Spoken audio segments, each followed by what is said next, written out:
Welcome everyone. So our topic for today is all about dividing integers. And before we proceed to our example, so meron tayo ditong 4 rules.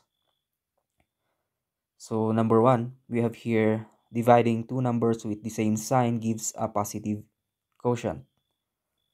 So if we divide positive number with a positive number, the result is positive.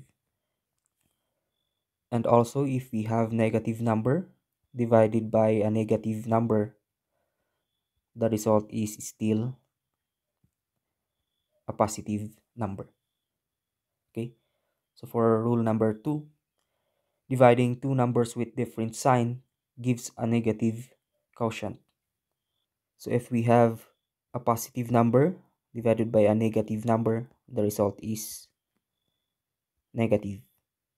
So kahit pa magkapalit pa yan, so that is negative divided by positive, still yung result niya ay negative number. And for number 3, dividing 0 by a non-zero number gives a quotient of 0. So if we have 0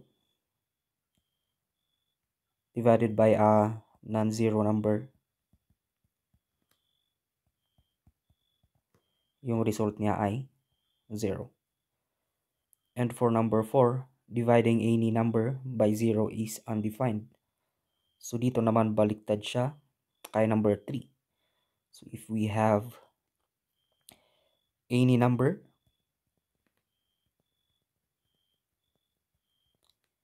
divided by 0 is undefined. Okay, so remember these rules. So now we can proceed to our 10 example. Okay, for number 1, we have 6 divided by 2. So if we have positive divided by positive, that is also positive.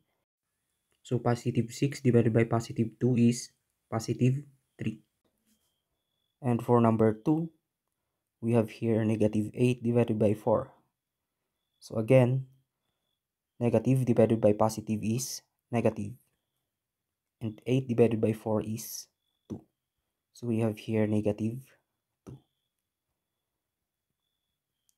And then dito naman sa number 3, so yung negative sign ay nasa baba or sa denominator natin. So again, positive divided by negative is still negative. And 15 divided by 3 is 5. So we have negative 5. And for number 4, we have here 0 divided by 7.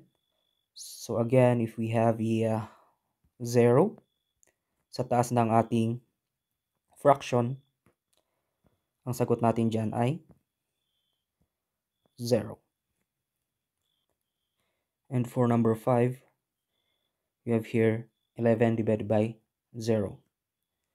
So always kapag may 0 sa ibaba ng ating fraction or yung denominator natin ay 0, yan ay undefined.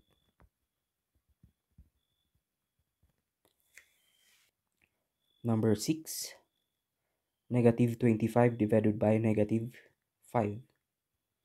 So we can rewrite this also as negative 25 all over negative 5. And again, negative divided by negative or same sign results to a positive integer. And 25 divided by 5 is positive 5. And for number 7, negative 49 divided by 7. So we can write this as 49 all over 7. And negative divided by positive is negative. And 49 divided by 7, so that is 7. So we have negative 7. And for number 8, we have here 33 divided by negative 11. So we can write this also as 33 all over negative 11. And positive divided by negative is negative. And 33 divided by 11 is 3. And for number 9, 27 divided by 3. So 27 divided by 3. 27 is the same as 9 times 3 all over 3. So we can now cancel 3. So ang sagot natin dito is positive 9. And for number 10, 0 divided by negative 13. So we can write that as 0 all over negative 13. And again, if we have 0 sa ating numerator, so that means ang sagot natin dyan is 0. Okay? Okay, that's it. And as you can see, dividing integers ay hindi siya ganon kahirap. So keep on practicing in order for you to memorize it. Okay? So, yan lang sa ating video ngayon. Thanks for watching.